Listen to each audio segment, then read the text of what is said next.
Hello students, how are you all. I hope कि आपके exams की प्रिपरेशन अच्छे से चल रही होगी। आज मैं आप लोगों के साथ डिस्कस करूंगी 2013 का previous year question paper complete solution के साथ। आप इसको करिएगा, बहुत बेनिफिट मिलता है क्योंकि प्रीवियस ईयर के क्वेश्चंस का ही रिपीटेशन होता है। पैटर्न यहाँ पे वही 70 मार्क्स का है 12th क्लास का, लेकिन पैटर्न थोड़ा चेंज हो गया है लेकिन इस बार 23 के लिए 2023 के लिए। तो आप जरा इस पैटर्न को नहीं फॉलो करेंगे, सिर्फ क्वेश्चंस को, जो क्वेश्चन आउट ऑफ सिलेबस हैं, बिकॉज पहले आपके पूरे 16 चैप्टर्स थे, अभी आपको 10 चैप्टर्स में ऐसी क्वेश्चन पेपर आएगा। तो उसी के बेसिस पर मैं आपको जो जो क्वेश्चन आपके सिलेबस में उनको डिस्कस करूँगी, बाकी को मैं स्किप करवा दूँगी। जैसे यहाँ पे फर्स्ट क्वेश्चन गिवन है, the elevation of boiling point of 0.5 m K2SO4 solution is blank दिया हुआ है first that of 0.5 m urea solution. तो बेटा ये सोल्यूशन चैप्टर का MCQ है, जिसमें से अगर elevation of boiling point of 0.5 K2SO4 solution का क्या होगा, मोर देन होगा यूरिया से, क्योंकि K2SO4 एक आयोनिक कंपाउंड होता है, यूरिया एक नॉन आयोनिक कंपाउंड होता है। तो elevation of boiling point K2SO4 अगर हम कोई आयोनिक कंपाउंड ले रहे हैं तो उससे बॉइलिंग पॉइंट मोर होता है और यूरिया से का कम होता है। तो यहाँ पे फर्स्ट ऑप्शन में आप फिल करेंगे मोर एंड सेकेंड में आप फिल करेंगे लेस देन। सेकेंड क्वेश्चन आया है ये, a mixture of concentrate HCl and anhydrous ZnCl2 is called dash which shows maximum reactivity with alcohols. तो ये चैप्टर आपका एल्कोहल्स, फिनॉल्स एंड ईथर से, जिसमें 2 MCQs दिए अगेन, जिसमें पहला mixture of HCl and ZnCl2 is called Lucas reagent, जो primary, secondary और टर्सरी एल्कोहल्स को भी सेपरेट करने के लिए, डिस्टिंग्विश करने के लिए यूज किया जाता है reagent. And which shows maximum, इसकी मैक्सिमम रिएक्टिविटी होती है टर्सरी एल्कोहल्स के साथ और मिनिमम होती है प्राइमरी एल्कोहल के साथ। तो यहाँ फर्स्ट ऑप्शन हो गया mixture of HCl and anhydrous ZnCl2 is called Lucas reagent and maximum reactivity of this reagent with tertiary alcohols. Next question जो आपको गिवन है इलेक्ट्रोकेमिस्ट्री से, in electrolyte refining the impure metal is made while a thin sheet of pure metal is used. तो यहाँ पे आपको जो मिलेगा वो एनोड एंड कैथोड होगा, क्योंकि प्योर मेटल जो होता है, इम्प्योर मेटल होता है, वो एनोड पर बनता है क्योंकि उसका ऑक्सीडेशन हो रहा होता है, और प्योर मेटल आपका कैथोड पे बन रहा होता है क्योंकि वो प्योर मेटल जाके कैथोड पे डिपॉजिट होता है। कैथोड पर इलेक्ट्रॉन रिडक्शन होता है, जहाँ वो इलेक्ट्रॉन को गेन करता है और जाके कैथोड इलेक्ट्रोड पर डिपॉजिट हो जाता है। तो फर्स्ट ऑप्शन में एनोड और सेकेंड में कैथोड। ध्यान रहे आपको रिवर्स नहीं करना है, किसी भी टाइप से क्वेश्चन आता है तो एनोड पर हमेशा आपका क्या होता है, इम्प्योर मेटल, और कैथोड पर आपका प्योर मेटल होता है। नेक्स्ट क्वेश्चन आपको गिवन है, when the concentration of A reactant of first order reaction is double the rate of reaction becomes dash times, but for a dash order reaction the rate of reactions remains the same. ये question ऐसा question है जो continuously repetition में पूछा गया है, कई years में इस क्वेश्चन को पूछा गया है, यहाँ 2019 में भी आया था, और ये केमिकल काइनेटिक्स का क्वेश्चन है। इस क्वेश्चन में आपको फर्स्ट दे रखा है कि when the concentration of A reactant first order reaction is double, तो रेट ऑफ रिएक्शन हो जाता है आपका 2 becomes 2 times, and for zero order reaction the rate of reaction remains same. Now another question number section first का second part start होता है, select the correct alternative from the given choice. अभी pattern वही चल रहा है जो अभी लेटेस्ट पैटर्न है, इसी के अकॉर्डिंग पहले आपको 4 फिल इन द ब्लैंक्स मिलेंगे क्वेश्चन नंबर 1 में, देन आपको 4 ऑल्टरनेट मिलेंगे, तो पैटर्न सेम ही चल रहा है अभी। The cell reaction is spontaneous और फिजिबल। स्पॉन्टेनियस मीन्स लगातार हो रही है, और पॉसिबल है when EMF of the cell is negative, positive, zero, इधर पॉजिटिव और नेगेटिव। ये क्वेश्चन आपका फिर से कौन सी पार्ट से आया है जरा आप मुझे बताएंगे कमेंट बॉक्स में। सेल आ गया, दैट मीन्स इलेक्ट्रोकेमिस्ट्री से आया है, तो answer will be positive, B option होगा इसका। सेल रिएक्शन स्पॉन्टेनियस और फिजिबल तभी हो सकती है जब EMF of the cell, EMF होता है electromotive force of the cell, will be positive. Here explanation, free energy जिसको हम डेल जी से कहते हैं, change in free energy, not must be negative for a cell reaction to be spontaneous और feasible. अगर आपको इन टर्म्स ऑफ EMF ना के डेल जी यानी गिब्स फ्री एनर्जी की फॉर्म में आता है, तो आपको क्या करना है कि डेल जी नॉट आपका होना चाहिए नेगेटिव, तभी रिएक्शन फिजिबल या स्पॉन्टेनियस होती है। और डेल जी क्यों ऐसा होता है, इस फॉर्मूले पे base, del G not equals to -NFE not cell, इस पे बेस बेटा न्यूमेरिकल आता है, तो आप इस फॉर्मूले को भी लर्न कर लें। क्या होगी, इक्वल्स टू नेगेटिव होगी। यहाँ पे n क्या है, नंबर ऑफ इलेक्ट्रॉन्स जितना चेंज हो रहा है, F फैराडे कांस्टेंट जिसकी वैल्यू फिक्स होती है 96,500, एंड E सेल नॉट हो गया standard EMF of the cell. N is the number of electron, F is the Faraday constant and E naught is the EM of the cell. Faraday constant की value मैंने आपको बताई 96,500 होती है Faraday की, और EM of the cell should be positive. अगर ये पॉजिटिव होगा तभी तो गिव्स फ्री एनर्जी, नेगेटिव आएगी ऑलवेज. नेक्स्ट क्वेश्चन आपका आया है, ये बेटा आउट ऑफ सिलेबस से पॉलीमर से क्वेश्चन है, तो ये वाला MCQ आप नहीं करेंगे. ये पॉलीमर चैप्टर से जो भी इस बार 2022 और 23 के लिए आउट ऑफ सिलेबस है, तो मैं इस क्वेश्चन को स्किप कर दूंगी. नेक्स्ट क्वेश्चन आपको गिवन है P ब्लॉक से, तो ये क्वेश्चन भी आपका आउट ऑफ सिलेबस होगा, तो आप नहीं करेंगे इस क्वेश्चन को भी. मैं एज इट इसलिए कर रही हूँ ताकि आप अगर खुद से भी पेपर सॉल्व कर रहे हो तो आपको आइडिया रहे कि कौन सा क्वेश्चन हमें करना है, कौन सा क्वेश्चन नहीं करना है. नेक्स्ट क्वेश्चन है, a catalyst is the substance which. Catalyst क्या होते हैं? जो रिएक्शन के रेट को इंक्रीज कर सकते हैं, डिक्रीज कर सकते हैं, ये स्टॉप कर सकते हैं. Change the equilibrium constant of reaction, increases the equilibrium constant of the reaction, supplies energy to the reaction, और फोर्थ ऑप्शन है आपको shortening the time to reach equilibrium. अभी मैंने बताया रिएक्शन के रेट को इंक्रीज कर सकते हैं, डिक्रीज कर सकते हैं. अगर रिएक्शन के रेट को इंक्रीज कर देंगे तो टाइम इक्विलिब्रियम तक पहुंचने में कम लगेगा. That's why the answer, shortens the time to reach equilibrium. According to the catalyst, the substance which alters the rate of chemical reaction without itself undergoes any chemical change as catalyst. तो ये आपका chemical kinetics से questions बनता था indirectly, तो इसीलिए ये मैंने आपको थोड़ा आइडिया दे दिया है. अगर आ जाता है तो आप इसको अटेंड कर सकते हैं. नाउ थर्ड पैटर्न के यहाँ भी सेम ही पैटर्न चल रहा है, अभी लेटेस्ट पैटर्न भी यही होगा. Match the following. डायजोटाइजेशन, बेटा ये आपका क्वेश्चन आया है एनिलीन से, जो डायजोटाइजेशन हो गया है, और क्रिस्टलाइन सॉलिड्स, ये सॉलिड स्टेट से है, तो ये वाला बी वाला ऑप्शन, सेकंड वाला जो है आपके लिए ये आउट ऑफ सिलेबस है. फिनॉल फिटिंग रिएक्शन, ये तीनों आपके सिलेबस में है, बस क्रिस्टलाइन सॉलिड आपके सिलेबस में नहीं है, तो इसका क्रिस्टलाइन सॉलिड का वैसे आंसर होगा एनाइसोट्रोपी. तो आपको चॉइस रहेगी फर्स्ट, थर्ड एंड फोर्थ में, ये आपके सिलेबस में, और चॉइस में आपके B-C-D में से आपको चूज़ करना है. तो डायजोटाइजेशन जो होता है इसमें दो कंपाउंड कंबाइन हो जाते हैं, तो ये हो गया आपका डाईफिनाइल, और फिनॉल के लिए होगा आपका रीमर टीमन रिएक्शन देता है फिनॉल, और फिटिंग रिएक्शन होती है जो फिटिंग रिएक्शन में डाईफिनाइल बनता है. हाँ, तो यहाँ पे ये आपका डायजोटाइजेशन, फिनॉल एंड फिटिंग रिएक्शन, यहाँ ऑप्शंस में आपको रहेंगे B-C एंड D, ये 3 ऑप्शंस रहेंगे. ये आप देखेंगे कि B-C-D में से आपको चूज़ करना है. अब यहाँ पे आपको दे रखा है डायजोटाइजेशन, तो डायजोटाइजेशन बिलोंग करता है हमारा एनिलीन से, एनिलीन का डायजोटाइजेशन हो जाता है, और फिनॉल से हमें क्या होता है, रीमर टीमन रिएक्शन देती है जिसमें हमें सैलिसिलैल्डिहाइड मिलता है, फिटिंग रिएक्शन से हमें डाईफिनाइल मिलता है. तो यहाँ हम सॉल्यूशन देखेंगे, diazotization aniline, conversion of aniline to diazonium salt. Diazonium salt बहुत इंपॉर्टेंट है, इसकी रिएक्शन बहुत पूछी जाती हैं, और इस पे बेस मैंने वीडियोस भी बना रखे हैं इन डेप्थ, तो वहाँ से मैंने यहाँ पे आपको ज़्यादा थ्योरी एक्सप्लेन नहीं कर रही हूँ, डायरेक्ट मुझे पेपर का आइडिया देना है कैसे क्वेश्चंस आते हैं और कैसे उनको सॉल्व करना है, तो उसी वे में मैं आपको यहाँ एक्सप्लेन कर रही हूँ.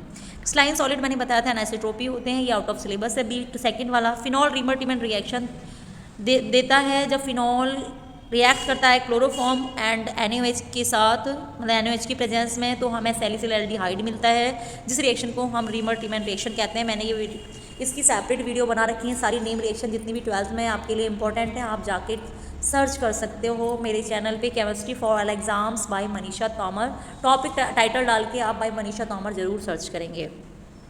नेक्स्ट आपको यहाँ पे ये रिएक्शंस हैं, ये इंपॉर्टेंट रिएक्शन है, मोस्ट इंपॉर्टेंट रिएक्शनों में से एक है रीमर टीमन रिएक्शन, जो एवरी बोर्ड में पूछी जाती है. तो फिनॉल को जो हम क्लोरोफॉर्म के साथ हीट करते हैं in the presence of alkali NaOH, तो हमें क्या मिलता है, सोडियम का सब्सटीट्यूटेड फिनॉक्साइड मिलता है, और उसके हम NaOH के साथ ट्रीट करते हैं तो हमें हाइड्रोक्साइड मिलता है, और फिर बाद में सैलिसिलैल्डिहाइड मिलता है. तो आप सारे स्टेप्स को स्किप करके बेटा, मैकेनिज्म आपके लिए नहीं है, तो आप phenol plus chloroform plus NaOH के साथ हीट करके आप डायरेक्ट क्या बना देंगे, लास्ट प्रोडक्ट सैलिसिलैल्डिहाइड बना देंगे. तो ये आपकी हो जाएगी. सेकंड आपको फिटिंग रिएक्शन है, ये भी एक नेम रिएक्शन है, जब दो molecules of hello arenes sodium metal के साथ रिएक्ट करे जाते हैं ड्राई ईथर की प्रेजेंस में, तो डाईफिनाइल बनता है. और NaBr, अगर हम यहाँ पे हमने ब्रोमोबेंजीन ले रखी है, तो ब्रोमोबेंजीन Br से रिएक्ट करके NaBr निकल जाता है एज ए बाई प्रोडक्ट, और बाईफिनाइल हमें मिल जाता है. डाईफिनाइल कहिए, बाईफिनाइल कहिए. और अगर हम यहाँ पे एरोमेटिक की जगह एल्केन ले लेते हैं, हेलो एल्कीन्स ले लेते हैं, तो हमें मिलता है एल्कीन्स. सपोज हमने मिथाइल ब्रोमाइड ले लिया था, सेम रिएक्टेंट रहेंगे, सेम प्रोसीजर रहेगी, सिर्फ हमें एरोमेटिक है तो फिटिंग रिएक्शन और एलिफैटिक है तो वुड्स रिएक्शन। नेक्स्ट क्वेश्चन है, अब यहाँ पे आपका थोड़ा पैटर्न चेंज हो जाएगा। डी वाले में आपको कुछ शॉर्ट क्वेश्चन दे रखे हैं जो अभी नए पैटर्न में नहीं है, वहाँ पे आपको अब सबसे पहले 2 असर्शन और रीजनिंग टाइप के क्वेश्चन आएंगे। असर्शन और रीजनिंग, इस पे वैसे मैंने न्यू पैटर्न का एक क्वेश्चन पेपर पूरा सॉल्व करके डाल रखा है, आप उसको जाके वो सैम्पल पेपर की तरह लिया था, मैंने बनाया था प्रीवियस ईयर्स के पेपर्स को कलेक्ट करके, तो आप उस पेपर को मेरे चैनल पे जाके सर्च करके न्यू पैटर्न दे सकते हो, जिसमें असर्शन और रीजनिंग बेस्ड क्वेश्चन भी मेंशन कर रखे हैं। असर्शन और रीजनिंग बेस्ड क्वेश्चन सीबीएसई के स्टूडेंट के लिए वेल नोन है, बट फॉर आईसीआईसी बोर्ड ये फर्स्ट टाइम इंट्रोड्यूस हो रहा है 12th स्टैंडर्ड में, जहाँ पर आपको 2 स्टेटमेंट होती हैं, एक असर्शन करके होती है और दूसरी रीज़न करके होती है। फिर उसके बाद 4 ऑप्शंस होते हैं जिनमें आपको पूछा जाता है कि भाई दोनों स्टेटमेंट ठीक हैं, और जो रीज़न है वो असर्शन का एक्सप्लेनेशन है, फिर कहता है कि भाई दोनों रीज़न ठीक हैं लेकिन असर्शन का एक्सप्लेनेशन नहीं है रीज़न, फिर कहता है कि दोनों रीज़न ठीक हैं पर कोई कुछ नहीं है, फिर कहता है एक सही है एक गलत है, ऐसे 4 ऑप्शन देता है, आपको कोई एक करेक्ट ऑप्शन उनको स्टेटमेंट के बेसिस पर चूज़ करना होता है, मतलब एमसीक्यू टाइप का होता है, बट उनके स्टेटमेंट को आपको समझना होता है। तो आपको उस टॉपिक के बारे में जहाँ से आ रहा है अगर प्रॉपर नॉलेज है तभी उसको 100% आप कर सकते हैं। उसमें मैं एक सेपरेट वीडियो बनाऊंगी जिसमें बहुत सारे असर्शन और रीजनिंग के बेस्ड क्वेश्चंस को, इंपॉर्टेंट क्वेश्चंस को मैं डिस्कस करूंगी। यहाँ पे ये जो आपको क्वेश्चन दिया है, आंसर द फॉलोइंग क्वेश्चंस, ये एक बहुत इंपॉर्टेंट क्वेश्चन है, मोस्ट इंपॉर्टेंट क्वेश्चन है, जो क्वेश्चन आया हुआ है आपके एफ ब्लॉक एलिमेंट से, जो अभी आपके सिलेबस में है। What which trivalent ion has maximum size in the lanthanoid series? Lanthanum ion La3 positive और 2 ल्यूटेशियम। तो यहाँ पे एटॉमिक नंबर लैंथेनम का 57 होता है, ल्यूटेशियम का 71 होता है, ये सारे लैंथेनॉइड्स कहलाते हैं और ये एफ ब्लॉक एलिमेंट्स हैं और इनको हम इनर ट्रांजिशन एलिमेंट्स भी कहते हैं।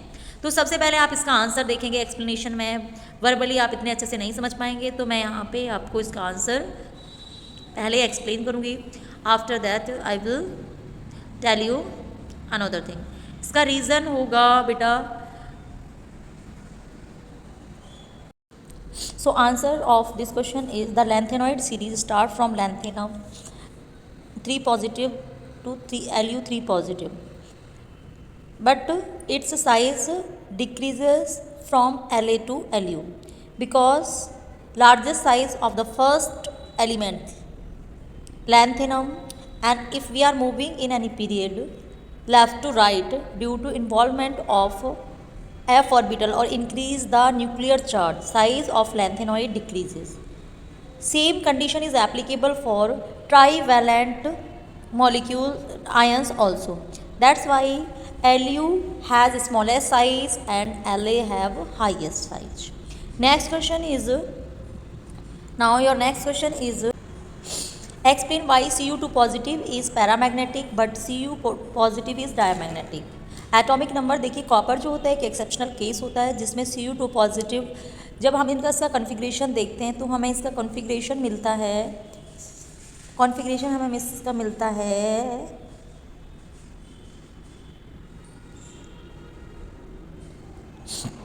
कॉपर का कॉन्फ़िगरेशन होता है 29 के केस में 3D10 4S1। जब हम बात करते हैं 2 पॉजिटिव 1 पॉजिटिव के लिए, 1 के लिए हम पहले बात करेंगे तो ये वाला S वाला इलेक्ट्रॉन निकल जाएगा। अभी भी ये D ऑर्बिटल कम्प्लीटली फिल्ड है क्योंकि D में होते हैं 5 सब सेल्स एंड ईच सब सेल कंटेन 2 इलेक्ट्रॉन्स, 2 तो कम्प्लीटली फिल्ड है, इसीलिए Cu पॉजिटिव क्या होगा, डायामैग्नेटिक होगा।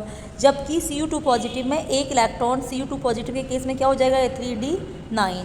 जब ये 3D9 हो जाएगा तो एक इलेक्ट्रॉन यहाँ पर क्या हो जाएगा, d ऑर्बिटल में अनपेयर्ड हो जाएगा, इसीलिए Cu2 पॉजिटिव पैरामैग्नेटिक होता है जबकि Cu पॉजिटिव डायमैग्नेटिक होता है। Presence of unpaired electrons in d orbital represents the paramagnetic nature of any ion. तो यहाँ पे इस टाइप के बहुत क्वेश्चन पूछे जाते हैं। आप इसको यहाँ पे भी एक क्वेश्चन कैसे बन सकता है कि Cu2 पॉजिटिव तो कलर्ड होता है, Cu पॉजिटिव कलरलेस होता है, तो उसका भी आंसर यहीं आएगा क्योंकि Cu2 पॉजिटिव में अनपेयर्ड इलेक्ट्रॉन होता है जिससे डी ट्रांजिशन होता है, इसीलिए इसका कलर ब्लू होता है, जबकि Cu पॉजिटिव कलरलेस हो सकता है क्योंकि उसके अंदर कोई भी फ्री इलेक्ट्रॉन नहीं होता। तो इस टाइप से क्वेश्चन आपके डिफरेंट टाइप्स के बनते हैं। अब नेक्स्ट पार्ट पे चलेंगे हम।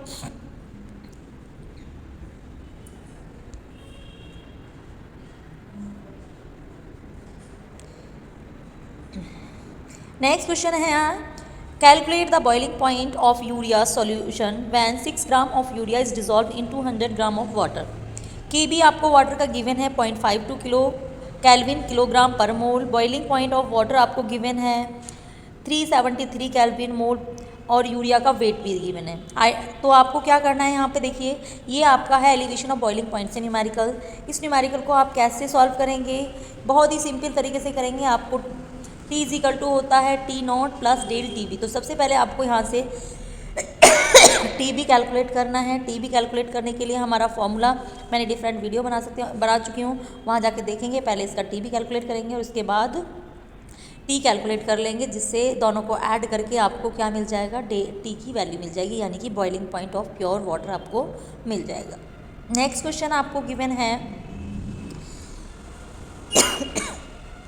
नेक्स्ट क्वेश्चन में identify the compound A, B, C and D in the given reaction. तो यहाँ से रिएक्शन मिसिंग है, जिसको मैं यहाँ सॉल्यूशन की हेल्प से ही आपको एक्सप्लेन करूँगी कि क्या करेंगे आप। CH ट्रिपल बॉन्ड CH, यानी एसिटाइलिन की रिएक्शन कर रहे हैं आप वाटर के साथ मरकरी की प्रेजेंस में एसिडिक मीडियम में, तो आपको मिलता है विनाइल अल्कोहल। इसे कहते हैं विनाइल अल्कोहल। जब डबल बॉन्ड के साथ अटैच कार्बन से अगर OH ग्रुप अटैच होता है तो उसे विनाइल अल्कोहल कहते हैं, जिसका टोटोमराइजेशन होता है। टोटोमराइजेशन एक ऐसी प्रोसेस होती है जिसमें ना तो कोई एटम ऐड होता है, ना रिमूव होता है, एलिमिनेट होता है, सिर्फ रीअरेंजमेंट होता है, इंटरनल रीअरेंजमेंट होता है, जिससे हमें एसिटाल्डिहाइड मिल जाता है। तो यहाँ पे ए वाला जो ऑप्शन है ये ब्लैंक था, जिसमें आपको बनाना था कि एसिटाइलिन की रिएक्शन आप वाटर और Hg से करते हैं तो आपको क्या मिलता है, तो एसिटाल्डिहाइड मिलता है। अब ए से आपको बी बनाने के लिए आपको ऑक्सीडेशन दे रखा है K2Cr2O7 के साथ हम ऑक्सीडाइज कर रहे हैं, कि प्रेजेंस में हम ऑक्सीडाइज कर रहे हैं एसिडिक मीडियम में। तो जब भी आप एल्डिहाइड का ऑक्सीडेशन करते हो तो आपको एसिड मिलता है, तो आपको कार्बोक्सिलिक एसिड बी पार्ट था, ये ब्लैंक था आपका। बी का जब आप कैल्शियम हाइड्रोक्साइड के साथ रिएक्ट कराते हैं तो कैल्शियम एसीटेट मिलता है, और कैल्शियम एसीटेट को आप ड्राई डिस्टिलेशन करते हैं तो आपको एसीटोन प्लस कैल्शियम कार्बोनेट मिलता है। तो ये अगर आप रिएक्शन देखेंगे तो ये एसीटोन बनाने की प्रिपरेशन है जो डिफरेंट स्टेप्स में कंप्लीट हो रही है। तो ABC आपको इस टाइप से फाइंड आउट करने थे। नेक्स्ट क्वेश्चन बेटा, ये क्वेश्चन आपका काइनेटिक्स से रिलेटेड क्वेश्चन है, और आप इस क्वेश्चन को थोड़ा ध्यान से देखना, इस टाइप के क्वेश्चन भी पूछे जाते हैं। 19 में आया था, for a reaction A + B gives C + D product, the initial rate. आपको इनिशियल रेट्स की टेबल दे रखे हैं, कॉन्सेंट्रेशन दे रखी है और इनिशियल रेट दे रखा है। इनिशियली किसी भी सब्सटेंस A की कंसंट्रेशन 1 थी, B की भी कंसंट्रेशन 1 थी, इनिशियल रेट था 2 × 10⁻³ तो ये डेटा आप देखेंगे, इसको कैसे सॉल्व करना होता है मैं आपको बताती हूँ। रेट = होता है K × concentration of A × concentration of B, जहाँ पर A के लिए नंबर ऑफ मोल्स हैं, B के लिए नंबर ऑफ मोल्स है। स्मॉल b से हम नंबर ऑफ मोल्स को डिनोट कर रहे हैं। तो इसको जब आप सॉल्व करेंगे तो रेट 2/रेट 1 कर लेंगे दोनों के लिए, A के लिए और B के सेकंड के लिए। जिनकी वैल्यू आपको गिवन है उनको सॉल्व करके आपको अगर देखेंगे तो आपको A की वैल्यू 1 आ जाएगी, जिससे आपको पता चलता है कि रिएक्शन आपकी फर्स्ट ऑर्डर रिएक्शन है। सेकंड में सिमिलरली इन कंपेयरिंग 1 और 2 4 को अगर आप दोबारा से रिवाइज करते हो, आई होप कि ये क्वेश्चन यहाँ पे बहुत जल्दी से आपकी समझ में नहीं आएगा, इसको मैं बोर्ड पे एक्सप्लेन करके डिफरेंट वीडियो में एक्सप्लेन कर दूँगी। अभी थोड़ा सा समझने की कोशिश करें बस। थर्ड और फोर्थ के लिए देखेंगे, फर्स्ट और फोर्थ के लिए देखेंगे, तब आपको इस टाइप से 0 ऑर्डर रिएक्शन मिल जाएगी। What is the overall order of reaction, 0 + 1 = 1 होगा, यानी फर्स्ट ऑर्डर की रिएक्शन की बात हो रही है, वही आपके सिलेबस में भी है। Right the rate law equation of the solution. तो रेट लॉ इक्वेशन से हमें रेट लॉ जो मिलेगा वो 8 × 10⁻⁸ मिलेगा, जो हम डिफरेंट टाइप से डिफरेंट इक्वेशन से सॉल्व करके भी निकाल सकते थे। अदरवाइज यहाँ पे हमारा जो सेंट्रल वाला मीन है तो वो एवरेज आ गया हमारा। अब आपका है नेक्स्ट क्वेश्चन, ये क्वेश्चन भी आपका केमिकल काइनेटिक्स से है।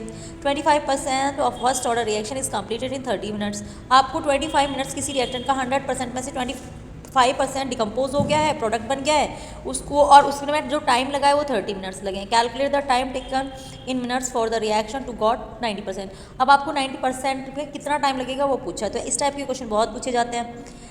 अब यहाँ पे हमारे पास 25 के लिए 30 मिनट्स हैं। इनिशियल टाइम आप कंसंट्रेशन 100% थी, तो आपकी कितना बची है कंसंट्रेशन, 75% बची है, जिसमें टाइम लग रहा था 25% में 30 मिनट्स।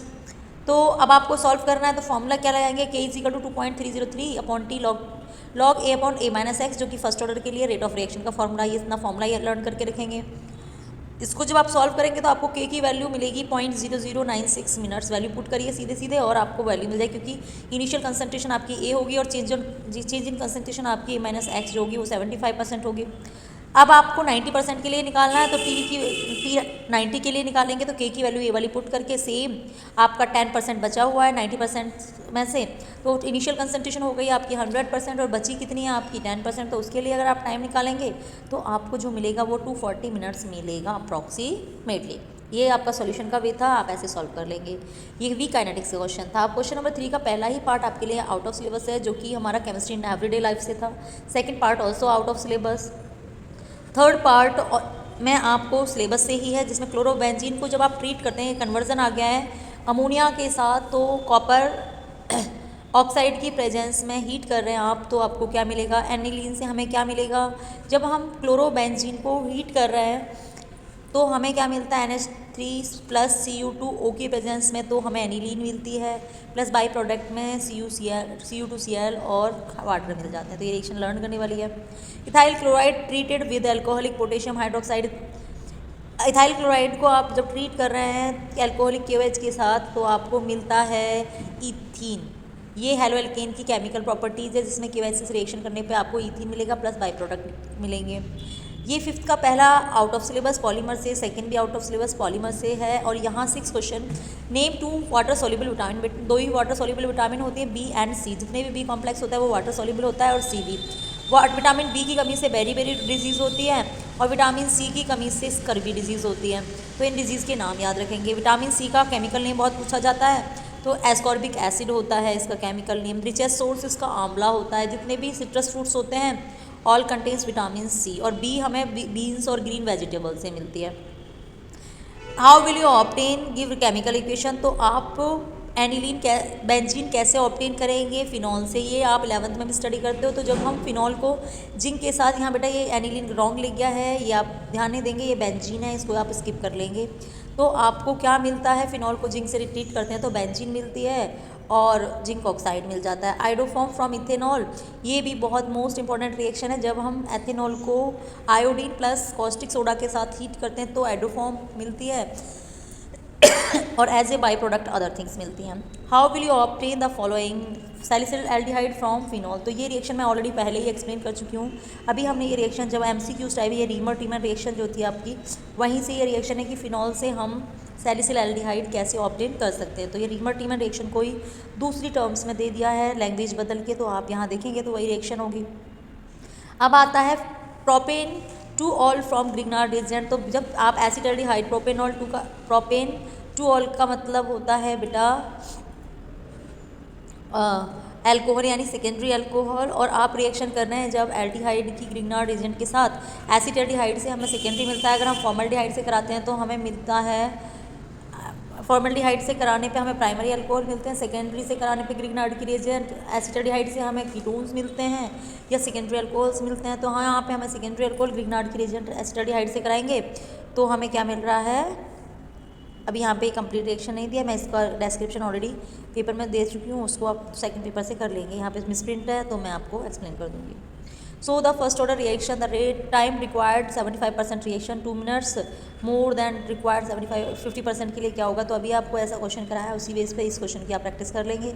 आंसर आपको मिलेगा लगभग 2.5। तो कैसे सॉल्व करा है ये मैं आपको ऑलरेडी बता चुकी हूँ, कुछ वैसे ही न्यूमेरिकल है, तो मैं इसको थोड़ा सा टाइम बहुत ज़्यादा लगेगा। When 0.4 gram of oxalic acid is dissolve in solution is lowered by 40.45 K, calculate the degree of association of acetic acid forms dimers when dissolve in benzene. तो ये आपका फिर से क्वेश्चन आ गया सोल्यूशन से, जिसमें आपको KF की वैल्यू दे रखी है, डिप्रेशन इन फ्रीजिंग पॉइंट से, ये न्यूमेरिकल है आपका। मास ऑफ ऑक्सैलिक एसिड है, मास ऑफ बेंजीन दे रखा है, KF दे रखा है।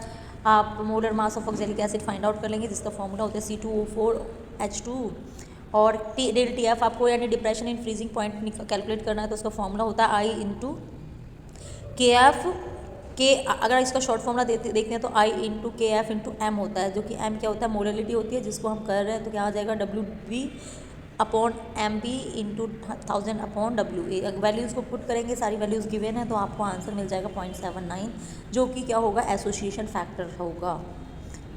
सॉरी, ये वैल्यू हमने कैलकुलेट कर ली I की, और इस I की वैल्यू से हमें क्या मिल जाएगा, एसोसिएशन फैक्टर, जिसको हम अल्फ़ा से डिनोट करते हैं। I माइनस होता है अल्फ़ा प्लस अल्फ़ा अपॉन 2। तो यहाँ पे I की बाउंड ऑफ फैक्टर है, अल्फ़ा डिग्री ऑफ डिसोसिएशन है, वैल्यू पुट करके आप इसको सॉल्व करेंगे तो आपको एसोसिएशन आएगा 42%, यानी इतना एसोसिएशन हो गया है। ए solution is prepared by dissolving, और करके कोई एक अटैम्प्ट करना है आपको। यहाँ आपको पूछा गया है नॉन इलेक्ट्रोलाइट का determine the it's molecular mass, आपको दे रखा है dissolve in non volatile non volatile solute यानी सोल्यूट का मास दे रखा है और ml में डिजोल्व कर रखा है, सॉल्वेंट वाटर है, आपका ऑस्मेटिक प्रेशर गिवन है। तो ये क्वेश्चन आपका ऑस्मेटिक प्रेशर पर से बिलोंग करता है, जिसमें आपको डिफरेंट वैल्यूज ऑस्मेटिक प्रेशर वीवे ये सब दे रखा है। फॉर्मूला होता है पाई इक्वल टू CRT। सी की वैल्यू यहाँ पे सी आपका हो गया है कंसंट्रेशन और उसको आप वैल्यू पुट करेंगे तो सी के लिए आप C is equal to number of moles के बराबर होता है WV into 1000 upon MV into V into RT as it रहेगा। वैल्यू पुट करके आप आंसर निकालेंगे तो आपको MV यानी मोल मास आपको मिल जाएगा इतना। नेक्स्ट आपको क्वेश्चन पूछा गया है एन एलिमेंट, ये सॉलिड स्टेट से आउट ऑफ सिलेबस क्वेश्चन है ये। Describe the role of the following cryolite, ये भी out of syllabus extraction of metal से है, इसके तीनों ही पार्ट आउट ऑफ सिलेबस है। नेक्स्ट क्वेश्चन है आपका नेमिंग, K3Fe(Ac2O4) होल ट्वाइस, ये एक एनायनिक कॉम्प्लेक्स दिया है जिसका नाम होगा पोटेशियम ट्राई ऑक्सीलेटो। 3 ऑक्सीलेटों C2O4 को हम बोलते हैं ऑक्सीलेटो। फेरेट क्योंकि एनायनिक है इसका फेरेट, इसके फॉर्मूले के लिए मैंने कैसे आप बहुत आसान तरीके से बना सकते हैं, कुछ शॉर्ट 1 मिनट्स के वीडियो और कुछ वीडियो लेंथी वीडियोस मैंने शेयर कर रखे हैं, आप चैनल पे जाके देख सकते हो कि कैसे एक फॉर्मूले से हम नेमिंग कर सकते हैं किसी भी टाइप के कॉम्प्लेक्स कंपाउंड की। तो आपको यहाँ पे potassium tri oxalato ferrate third, oxidation state इसकी थर्ड है क्योंकि K3 आउट है। अब सेकेंड एग्जाम्पल में आपको जो दिया है ये एक कैटायन दिया है जिसमें हम सबसे पहले लिखते हैं लेगेंड्स का नाम पेंटा यानी नंबर के साथ पेंटा अमीन, अल्फ़ाबेटिकली लिखेंगे। देन क्लोरो कोबाल्ट मेटल का नाम एजिड लिखा जाता है, थर्ड ऑक्सीडेशन नंबर थर्ड है इसकी। सल्फेट यानी नॉन मेटल को सबसे लास्ट में लिखते हैं। उसके बाद रेट इज इक्वल टू हो गया आपका ए, यहाँ पे दूसरा क्वेश्चन मिसिंग हो गया है मुझसे। रेट इज इक्वल टू होता है K into A into B is a coordination complex ion. Calculate the oxidation, यहाँ पे कोऑर्डिनेशन ये क्वेश्चन ही है यहाँ पे जिसमें आपको पता करना ऑक्सीडेशन स्टेट। तो ऑक्सीडेशन FeCN6 4 पॉजिटिव नेगेटिव की ऑक्सीडेशन स्टेट पता करने के लिए आप क्या करेंगे, CN6 होता है 4 नेगेटिव है तो 6 में से 4 गया तो 2 आएगी। Is the complex ion diamagnetic और पैरामैग्नेटिक सोल्यूशन। अगर इसमें पेड इलेक्ट्रॉन है तो 4s0 3d6 है क्योंकि यहाँ पे लॉस हो रहा है। ऑक्सीडेशन नंबर आयरन का 2 है तो स्ट्रॉन्ग फील्ड लिगेंड होगा इसीलिए ये डायमैग्नेटिक होगा नेचर में। साइनाइड एक स्ट्रॉन्ग लिगेंड होता है। अब यहाँ पे हाइब्रिडाइजेशन का एक क्वेश्चन दिया था जिसमें आपको हाइब्रिडाइजेशन पूछा था, आप यहाँ से देखिए FeCN6 का ही पूछा है, मैं ऑलरेडी कई बार इसको एक्सप्लेन कर चुकी हूँ, आप चैनल पर जाके देख सकते हो। IUPAC name of the complex ion is hexacyanoferrate second ion, उसी के बारे में बात हो रही है FeCN6 के बारे में। Transition elements from alloys form होगा यहाँ पे the atomic radii of transition elements in any series are not different from each other such that it can easily replace in lattice and form solid substitution solutions over an appreciable composition range. Zinc 2 positive salts are white whereas Cu2 positive are coloured. तो इसका reason होता है क्योंकि zinc 2 positive completely field होता है जबकि copper positive 2 positive में 1 free electron होता है इसीलिए वो कलर्ड होता है। Transition metals and their compounds act as a catalyst because they have more space catalytic activities के लिए। It means ability to oxidation states and form complexes. Variable oxidation number होती है, ये अनस्टेबल होते हैं, इनके एक्टिवेशन एनर्जी लोअर होती है। तो ये सारे अब इस रिएक्शन को आप कंप्लीट करेंगे, ये मैं आप लोगों के लिए होमवर्क दे रही हूँ। कंप्लीट दिस रिएक्शन, इनमें से आपको कोई ना कोई रिएक्शन मिल जाएगी। D and F block elements में 2 कंपाउंड है आपके KMnO4 एंड K2Cr2O7, दोनों कंपाउंड्स को कर लेंगे। क्वेश्चन नंबर नेक्स्ट है aniline is treated with bromine water, तो हमें 2,4,6 ट्राई ब्रोमो एनिलीन मिलता है। Ethylamine is heated with chloroform and alcoholic solution of potassium hydroxide, तो आपको क्या मिलता है, आइसोसाइनाइड मिलता है। ये कार्बाइलामीन रिएक्शन है, बहुत इंपॉर्टेंट रिएक्शन है। कार्बाइलामीन रिएक्शन किसी भी फॉर्म में आ जाती है। Benzene diazonium chloride is treated with ice cold solution of aniline acidic medium, तो आपको para amino azo benzene obtain होती है जो एक डाई है। उसके बाद है पेप्टाइजेशन, इलेक्ट्रोफोरेसिस, डायलाइसिस, ये तीनों ही आउट ऑफ सिलेबस हैं। ये तीनों ही सरफेस केमिस्ट्री के क्वेश्चंस थे।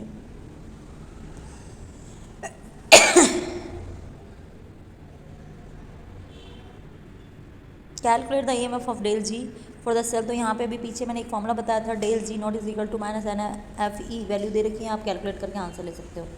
पहले ही अभी मैंने बताया था ये नर्स्ट इक्वेशन पे बेस्ड न्यूमेरिकल भी है जिसमें ई सेल निकालना है, तो आप E cell is equal to E cell not minus 0.0591 upon n log oxidizing agent upon reducing agent से आप वैल्यू पुट कर सकते हो।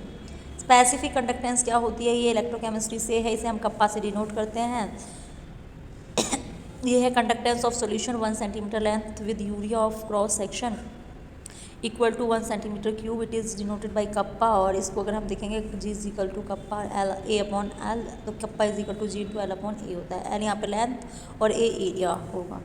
कोलास लॉ क्या कहता है? According to this law the limiting equivalent conductivity at infinite dilution is the sum of the equivalent और molar conductivity at infinite dilution is the sum of the equivalent cations and anions. तो यहाँ पे ये formula होगा the resistance of the conductivity cell is containing इतने and 0.001 MkCl at 298 kelvin is 1500 ohm. तो आपको what is the cell constant and molar conductivity solution if the conductivity of solution of this solution is इतना। तो यहाँ पे आपको electrochemistry से फिर से एक न्यूमेरिकल दे दिया है जिसमें आपको kappa is equal to 1/r into L upon A लगाना है। तो यहाँ एल ए की सेल कांस्टेंट होता है जिसकी वैल्यू आपको पता करनी है। कप्पा की वैल्यू गिवन है ना, आर की वैल्यू गिवन है, तो आप कैलकुलेट करके आसानी से कर लेंगे। जब आपको सेल कांस्टेंट मिल जाएगा तो आप molar conductivity is equal to होता है कप्पा इंटू 1000 अपॉन सी, तो वैल्यू पुट करके आप आंसर आसानी से ऑब्टेन कर सकते हैं। यहाँ पे ये question number 17 out of syllabus हैं, सभी क्वेश्चंस आउट ऑफ सिलेबस हैं और ये भी आउट ऑफ सिलेबस है, ये भी आउट ऑफ सिलेबस है, ये सभी आउट ऑफ सिलेबस हैं, पी ब्लॉक एलिमेंट से हैं ज़्यादातर। ये क्वेश्चन नंबर 18 आपके लिए है give balance equation chemical equation for the following acetaldehyde reacts with hydrogen cyanide. तो हमें साइनोहाइड्रिन मिलती है। ये रिएक्शन मैं कई सारे क्वेश्चन पेपर में देख चुकी हूँ और सॉल्व करके मैं अपलोड कर चुकी हूँ, तो आप पीछे से जाके वो वीडियोज़ में देख लेंगे। डिफरेंट वीडियोज़ अगर देखेंगे तो आपको क्वेश्चंस का पता चलेगा कि सभी पेपर्स में मैंने कई पेपर सॉल्व करके डाल चुकी हूँ। तो आप देखिए acetone reacts with phenyl hydrazine, तो आपको क्या मिलेगा यहाँ पे एसीटोन की रिएक्शन फिनाइल हाइड्राजीन से करने पर हमको कंपाउंड मिलता है। Acetic acid is treated with ethanol and drops of concentrate HCl, तो हमें मिलेगा एस्टर। ये chemical properties of acids and as well as alcohols हैं। आइडेंटिफाई ABC, तो यहाँ पे आप ABC को आइडेंटिफाई करने के लिए आपको ये रिएक्शन स्किप कर दीजिए, थोड़ा सा इसमें डिस्टर्बेंस हो रहा है। एल्डोल कंडेंसेशन मैं ऑलरेडी अपलोड कर चुकी हूँ, कैनिजारो भी अपलोड कर चुकी हूँ चैनल पे जाके इनको। बेंजोइन कंडेंसेशन भी मैंने अपलोड कर रखी है, आप ये सारी वीडियो चैनल पे जाके देख लीजिए। ये था 2019 का पेपर जो आपको लगा होगा, अगर आपने थोड़ा सा भी स्टडी कर रखा है तो आपको बहुत ईजी लगेगा, नहीं कर रखा है तो टफ लगेगा। बट इसमें सिर्फ मैं श्योर करती हूँ कि आपको मिनिमम 20 to 30 मार्क्स का क्वेश्चन पेपर में मिलेगा 2019 में। अगर आपको ये वीडियो पसंद आई है लाइक कमेंट शेयर करें और चैनल को सब्सक्राइब कर लें।